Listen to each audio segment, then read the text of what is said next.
Hi అండి, welcome back to ముందు డబాకా ఛానల్కి. ఫస్ట్ టైం ఎవరైతే చూస్తున్నారో వాళ్ళు తప్పకుండా సబ్స్క్రైబ్ చేయండి, లైక్ చేయండి, షేర్ చేయండి. 13 భారత రాజ్యాంగం 13 పాఠం 8వ తరగతిలో 13 పాఠం భారత రాజ్యాంగం. సో బుక్ ఇంత పెద్ద ప్రాజెక్ట్ కాబట్టి ఎక్కడైనా ఆన్సర్స్ ఎక్కడైనా మిస్టేక్ వచ్చే అవకాశం కూడా ఉంటుంది కదా. మరి నేను ఫ్లోలో చెప్తాను కదా, అలా ఎక్కడైనా మిస్టేక్ ఉంటే ప్లీజ్ అది ఏ క్వశ్చను ఏ ఆన్సరో ఖచ్చితంగా ఇప్పుడు మనము మిస్టేక్ అని ఎప్పుడు గుర్తుపడతాం, మనకు సబ్జెక్ట్ వచ్చినప్పుడు మనకు దాని గురించి నిజమైన ఆన్సర్ తెలిసినప్పుడే మనం గుర్తుపడతాం. సో అది దానివల్ల ఏమవుతుందంటే మీకు ఏదైతే అది రాంగ్ అని తెలిసిందో అది రాయండి కామెంట్ బాక్స్లో. ఎందుకంటే అది నిజంగా మీరు చెప్పింది కరెక్ట్ అయితే వేరే వాళ్ళకు ఉపయోగపడుతుంది కదా. ఇది ఇంత పెద్ద బుక్, నేను ఫ్లోలో చెప్తున్నాను. ఎక్కడైనా ఆన్సర్స్ కూడా ఉంటే ఏవైనా మిస్టేక్ ఇట్లా ప్రింటింగ్ మిస్టేక్ ఎక్కడైనా వచ్చే అవకాశం కూడా ఉంటుంది. మరి ఇప్పటివరకు అయితే లేకుండే అట్లా. మరి నేను చెప్పినా అందులో ఉందా, మరి మీరు చెప్పినాక కూడా నేను చూశాను అందులో కరెక్టే ఉంది బుక్లో. అంటే ప్రింటింగ్ మిస్టేక్ అవునా కాదా మరి నేను మళ్ళీ చూడలేదు. ఒకవేళ మీరు కన్ఫామ్గా ఆ ఆన్సర్ తెలిస్తే మీరు ఖచ్చితంగా అందులో రాయండి, కామెంట్ బాక్స్లో రాయండి. ఎందుకంటే మీకు ఎంత సబ్జెక్టు మీద అవగాహన ఉంటేనే అది రాంగ్ అనేది తెలుస్తుంది. అలాంటప్పుడు మీరు ఖచ్చితంగా అది రాయండి, ఎదుటోళ్ళకి ఇంకో వేరే వాళ్ళకి ఉపయోగపడుతుంది. ఓకేనా. థ్యాంక్ యూ ఫర్ యువర్ ఏమంటారు దాన్ని, మీరు కామెంట్ రాసినందుకు ప్రతి ఒక్కరికి, కామెంట్స్ రాస్తున్న ప్రతి ఒక్కరికి థ్యాంక్ యూ సో మచ్. ఓకేనా. రాజ్యాంగం అనేది దేశాన్ని ఎలా పరిపాలించాలి, చట్టాలను ఎలా చేయాలి, వాటిని ఎలా మార్చాలి, ప్రభుత్వం ఎలా ఏర్పడుతుంది, పౌరుల పాత్ర ఏమిటి, వాళ్ళ హక్కులు ఏమిటి వంటి నియమాలను కలిగి ఉంటుంది. స్వతంత్ర భారతదేశము ప్రజాస్వామిక సూత్రాల ప్రకారం చట్టం ముందు అందరూ సమానులుగా ఉంటారు. సార్వజనిక వయోజన ఓటు హక్కు అంటే లింగ, కుల, మత, జాతి, సంపద భేదం లేకుండా వయోజనులందరికీ ఎన్నికల్లో ఓటు వేసే హక్కు ద్వారా సాధారణ ఎన్నికలు నిర్వహించడం ద్వారా ప్రభుత్వం ఏర్పడుతుంది. స్వాతంత్రం రాకముందు 1928లో మోతీలాల్ నెహ్రూ భారత జాతీయ కాంగ్రెస్కు చెందిన మరో 8 మంది కలిసి భారతదేశ రాజ్యాంగాన్ని రాశారు. ఎవరు? స్వాతంత్రం రాకముందు 1928లో మోతీలాల్ నెహ్రూ భారత జాతీయ కాంగ్రెస్కు చెందిన మరో 8 మంది కలిసి భారత రాజ్యాంగాన్ని రాశారు. 1931లో కరాచీ సమావేశంలో భారత రాజ్యాంగం ఎలా ఉండాలో భారత జాతీయ కాంగ్రెస్ ఒక తీర్మానం చేసింది. 31లో రాజ్యాంగ సభ అధ్యక్షులు Rajendra Prasad, drafting committee chairman Ambedkar. French విప్లవ ఆదర్శాలతో, బ్రిటన్ పార్లమెంటరీ ప్రజాస్వామ్యంతో, అమెరికాలో హక్కుల చట్టంతో మన నాయకులలో అనేక మంది ప్రేరణ పొందారు. రష్యా, చైనాలలో సోషలిస్టు విప్లవం భారతదేశాన్ని సామాజిక ఆర్థిక సమానతాలతో రూపుదిద్దేలా స్ఫూర్తినిచ్చింది. బ్రిటిష్ వారు చాలా బలహీన శాసన సభలను ప్రవేశపెట్టారు.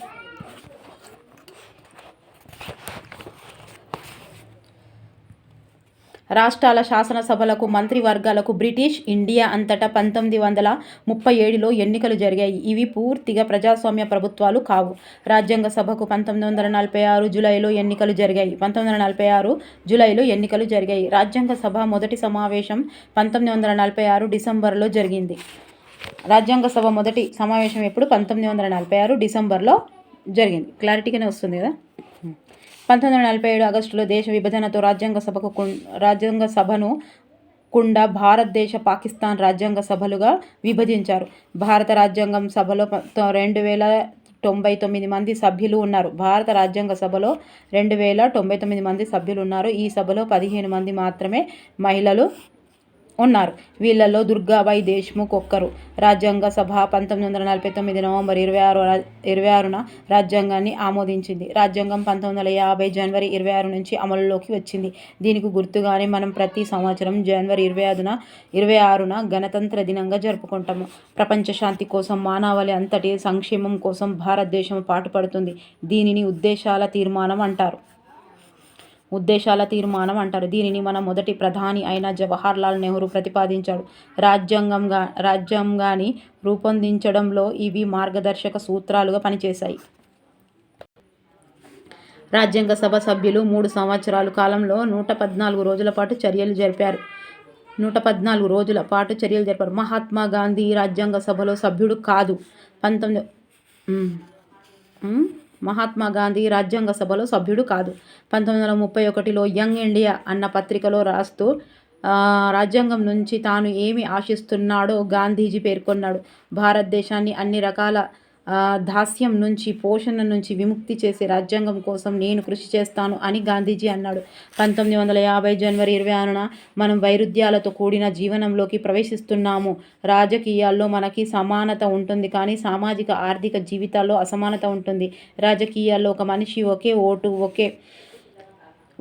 ఒక మనిషి ఒకే ఓటు, ఒక ఓటుకే విలువ అన్న సిద్ధాంతాన్ని అనుసరించబోతున్నాము. సామాజిక ఆర్థిక చట్టం కారణంగా ఒక మనిషి ఒక విలువ అన్న సూత్రాన్ని అమలు చేయలేము అని అంబేద్కర్ పేర్కొన్నారు. 1947 ఆగస్టు 15న అర్ధరాత్రి సమయంలో రాజ్యాంగ సభను ఉద్దేశించి జవహర్లాల్ నెహ్రూ ఉపన్యసించారు. 47 ఆగస్టు 15. మనం భవిష్యత్ విశ్రాంతి సుఖాలతో ఉండబోవటం లేదు. ప్రతి వ్యక్తి కన్నీటి బిందువును తుడవాలని మన తరం మహానాయకుడు కలగన్నాడు. అది మనకు సాధ్యం కాకపోవచ్చు, కానీ కన్నీళ్లు, కష్టాలున్నంత కాలం మన పని ఇంకా మిగిలే ఉంటుంది అని జవహర్లాల్ నెహ్రూ పేర్కొన్నారు. రాజ్యాంగ ఉద్దేశాలను, మౌలిక సూత్రాలను రాజ్యాంగ పీఠిక తెలియజేస్తుంది. రాజ్యాంగ పీఠిక భారత రాజ్యాంగంలోని అన్ని అంశాలను మార్గదర్శకం చేస్తుంది. గణతంత్రం. ఎన్నికైన వ్యక్తి దేశాధినేత అవుతాడు, అంతేగాని రాజ్యంలో మాదిరి వారసత్వంగా అధికారం రాదు.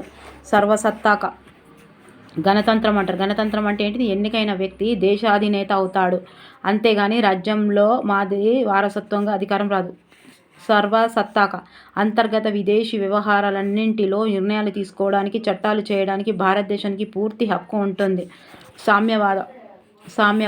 తమ పని ద్వారా ప్రజలందరూ సంపదను సృష్టిస్తారు, దానిని అందరూ సమానంగా పంచుకోవాలి. అన్ని రకాల అసమానతలను తగ్గించడానికి, అంతం చేయడానికి దేశం కృషి చేస్తుంది. సామ్యవాదం.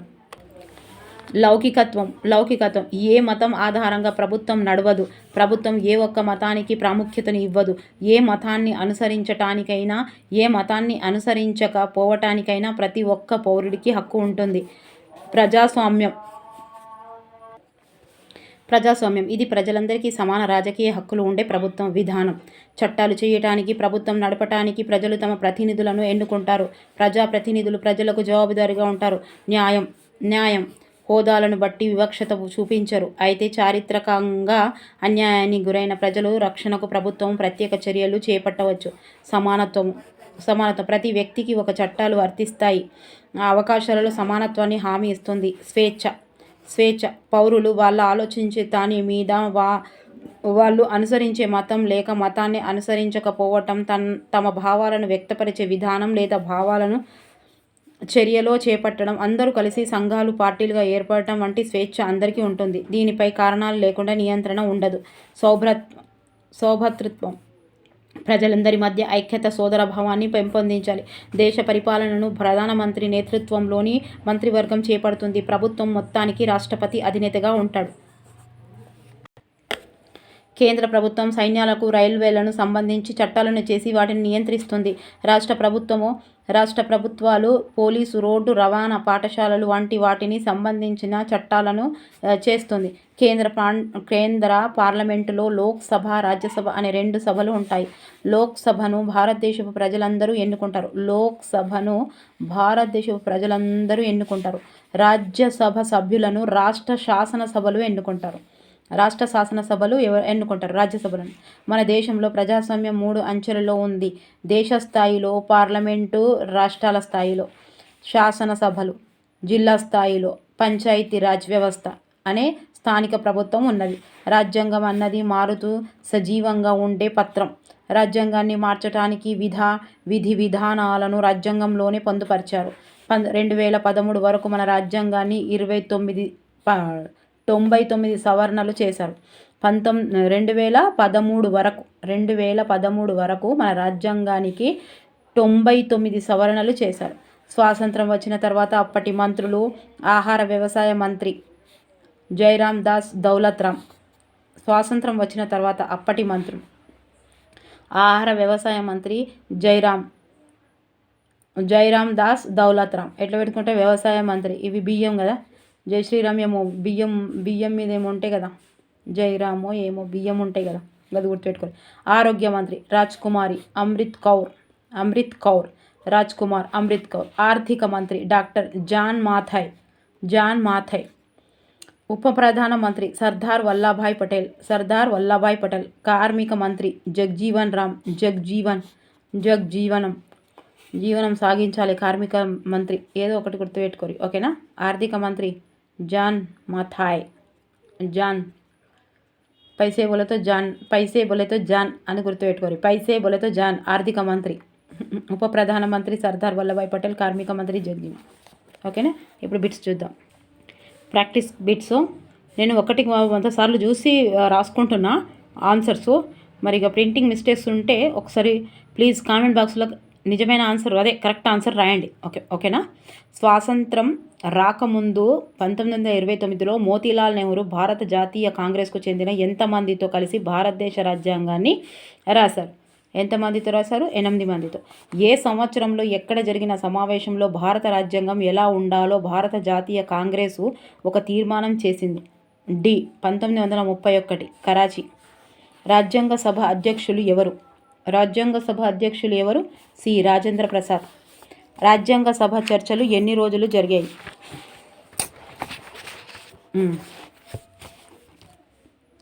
రాజ్యాంగ సభ చర్చలు ఎన్ని రోజులు జరిగాయి? 114 రోజులు. ఎప్పుడు రాజ్యాంగ సభకు ఎన్నికలు జరిగాయి? B 1946 July. 1946 జూలై. రాజకీయాల్లో మనకి సమానత ఉంటుంది, కానీ సామాజిక ఆర్థిక జీవితాల్లో అసమానత ఉంటుంది. రాజకీయాల్లో ఒక మనిషి ఒకే ఓటు, ఒక ఓటు ఒకే విలువ అన్న సిద్ధాంతాన్ని అనుసరించబోతున్నాము. సామాజిక ఆర్థిక చట్టం కారణంగా ఒక మనిషి ఒక విలువ అన్న సూత్రాన్ని అమలు చెయ్యలేము. ఈ వాక్యమును పేర్కొన్నది ఎవరు? ఆరవది బిఆర్ అంబేద్కర్ గారు. ఒక మనిషి ఒక ఓటు ఒక విలువ అనేది అంబేద్కర్. ఏ మతాన్ని అనుసరించటానికైనా ఏ మతాన్ని అనుసరించకపోవటానికైనా ప్రతి ఒక్క పౌరునికి హక్కు ఉండే రాజ్యం లౌకికత్వం. ఏ సంవత్సరం భారత రాజ్యాంగ సభ మొదటి సమావేశం జరిగింది?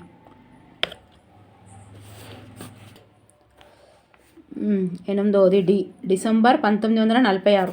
ఏ సంవత్సరంలో రాజ్యాంగం నుంచి తాను ఏమి ఆశిస్తున్నాడో గాంధీజీ గారు యంగ్ ఇండియా పత్రికలో పేర్కొన్నారు? 9వ 1931. ఉద్దేశాల తీర్మానంను మొదటిగా ఎవరు ప్రతిపాదించారు? బి జవహర్లాల్ నెహ్రూ. ఉద్దేశ తీర్మానం జవహర్లాల్ నెహ్రూ. రాజ్యాంగ సభలో ఎంతమంది మహిళా సభ్యులు కలరు? సి 15. అంతర్గత విదేశీ వ్యవహారాలన్నింటిలో నిర్ణయాలు తీసుకోవటానికి చట్టాలు చేయటానికి భారతదేశానికి పూర్తి హక్కు ఉండే రాజ్యమును ఏమంటారు? సి సర్వసత్తాకం. ఎప్పుడు దేశ విభజనతో రాజ్యాంగ సభకు కూడా భారతదేశ పాకిస్తాన్ రాజ్యాంగ సభలుగా విభజించారు? C 1947 July. ప్రపంచ శాంతి కోసం మానవాళి సంక్షేమం కోసం భారతదేశం పాటుపడటాన్నే ఈ విధంగా పిలుస్తారు? బి ఉద్దేశాల తీర్మానం. రాజ్యాంగం నుంచి తాను ఏమి ఆశిస్తున్నాడో గాంధీజీ గారు ఈ పత్రికలో పేర్కొన్నాడు? Young India. ప్రభుత్వ అవకాశాలన్నీ కులం మతంతో సంబంధం లేకుండా అందరికీ అందుబాటులో ఉండడం. బి సమానత్వం. మన దేశ రాజ్యాంగం ఏ రోజు నుండి అమలులోకి వచ్చింది? డి 1950 జనవరి 26. భారతదేశాన్ని అన్ని రకాల దాస్యం నుంచి పోషణ నుంచి విముక్తి చేసే రాజ్యాంగం కోసం నేను కృషి చేస్తాను అని పేర్కొన్నది ఎవరు? సి గాంధీజీ. భారతదేశ ప్రజలమైన మేము భారతదేశాన్ని గణతంత్రంగా ఏర్పాటు చేయడానికి తీర్మానించి దేశ ప్రజలందరికీ న్యాయం, స్వేచ్ఛ, సమానత్వ, సౌభ్రత్వం ఇస్తూ మేము రాజ్యాంగాన్ని ఇచ్చుకుంటున్నాం అని పేర్కొన్నది? డి పైవన్నీ. పీఠిక, ప్రవేశిక, ప్రియాంబుల్. దానినే ప్రవేశికనే ప్రియాంబుల్ అంటాం. ఆన్సర్ ఈస్ పైవన్నీ. ప్రజలందరి మధ్య ఐక్యత, సోదరభావాన్ని పెంపొందించాలి అనేది? డి సౌభ్రతృత్వము. ప్రజలందరికీ సమాన రాజకీయ హక్కులు ఉండే ప్రభుత్వ విధానాలను ఏమంటారు? సి ప్రజాస్వామ్యము. మోతీలాల్ నెహ్రూ భారత జాతీయ కాంగ్రెస్ను చెందిన మరో 8 మంది కలిసి ఏ సంవత్సరంలో భారతదేశ రాజ్యాంగాన్ని రాశారు? సి 1928. భారత డ్రాఫ్టింగ్ కమిటీ చైర్మన్ ఎవరు? B BR Ambedkar. దీని ప్రకారం అన్ని రకాల అసమానతలను తగ్గించటానికి, అంతం చేయటానికి దేశం కృషి చేస్తుంది. డి సామ్యవాదం. ప్రాక్టీస్ చేయడానికి డైరెక్ట్ క్వశ్చన్సే బాగుంటాయండి. ఎందుకంటే కంటెంట్ వస్తే ఎలా తిప్పించినా చేయగలుగుతాం. కంటెంట్లో క్వశ్చన్స్ రావాలి, అది బిట్టుకు బిట్టు అంటే ఒక్క లైన్ వదిలిపెట్టకుండా రావాలి ప్రాక్టీస్ బిట్స్లో. ఇవే కాదు, ఎవ్వి చేసినా సరే. 25ది బి భారతదేశానికి సేవ చేయమంటే అందులో ఉంటున్న కోట్లాది వ్యక్తులకు సేవ చేయటమే అన్నది ఎవరది? బి జవహర్లాల్ నెహ్రూ గారు. రాజ్యాంగ సభ మన రాజ్యాంగాన్ని ఏ రోజున ఆమోదించింది? D 1949 November 26. ఎన్నికైన వ్యక్తి దేశాధినేత అయ్యే రాజ్యంను ఏమంటారు? గణతంత్రము అంటారు. దేశ పరిపాలనను ఎవరి నేతృత్వంలోని మంత్రివర్గము చేపడుతుంది? బి ప్రధానమంత్రి. బ్రిటిష్ వారు మనల్ని సుమారుగా ఎన్ని సంవత్సరాలుగా పాలించారు? ఏ 200 సంవత్సరాలు. కేంద్ర పార్లమెంటులో ఎన్ని సభలుంటాయి? బి 2. ప్రతి పౌరునికి వారికి చెందింది దక్కాలి, వారికి ఏం చెందాలి అనేది నిర్ణయించడంలో వాళ్ళ పుట్టుక, సంపద, నమ్మకాలు, దోహదాలను బట్టి వివక్ష చూపించనిది ఏ న్యాయం. రాజ్యాంగంలో పేర్కొన్న అంశాలలో మార్పులు తీసుకురావడానికి ఈ విధంగా పిలుస్తారు? సి రాజ్యాంగ సవరణ. మన ప్రజాస్వామ్యం అనేది? బి పార్లమెంటరీ తరహా ప్రజాస్వామ్యం. రాజ్యసభ సభ్యులను ఎన్నుకునేది ఎవరు? రాష్ట్ర శాసనసభ్యులు. స్వాతంత్రం రాకముందు 1929లో వీరి అధ్యక్షతన భారతదేశ రాజ్యాంగాన్ని రాయటం జరిగింది. బి మోతీలాల్ నెహ్రూ. భారత రాజ్యాంగ సభలో మొత్తం ఎంతమంది సభ్యులు ఉన్నారు? డి 2299. రాజ్య జాబితాకు చెందని అంశంను గుర్తించండి. డి సైన్యం. మన దేశ మొదటి ప్రధాని ఎవరు? డి జవహర్లాల్ నెహ్రూ. బ్రిటిష్ పాలనలో భారతదేశం రాష్ట్రాల శాసనసభలకు, మంత్రివర్గాలకు బ్రిటిష్ ఇండియా అంతటా ఎన్నికలు జరిగిన సంవత్సరం ఏది? సి 1937. యంగ్ ఇండియా పత్రిక నిర్వాహకులు ఎవరు? డి గాంధీజీ. యంగ్ ఇండియా పత్రిక నిర్వాహకులు ఎవరు? గాంధీజీ. 45. భారత రాజకీయాల్లో ఒక మనిషి ఒక ఓటు ఒక విలువ అన్న సిద్ధాంతాన్ని అనుసరించబోతున్నాం అన్నది ఎవరు? సి డాక్టర్ బిఆర్ అంబేద్కర్ గారు. 2013 వరకు మన రాజ్యాంగంను ఎన్నిసార్లు సవరణలు చేశారు? సి 99. ఓకే, ఇంతవరకు అయిపోయింది. నచ్చితే లైక్ చేయండి, సబ్స్క్రైబ్ చేయండి, షేర్ చేయండి తప్పకుండా. ప్లీజ్ లైక్ మాత్రం చేయడం మర్చిపోకండి. ఓకేనా? మొత్తం సిలబస్ చేయడానికి ప్రయత్నం కూడా చేస్తాను. ఓకేనా? Thank you for watching. Bye bye. Take care.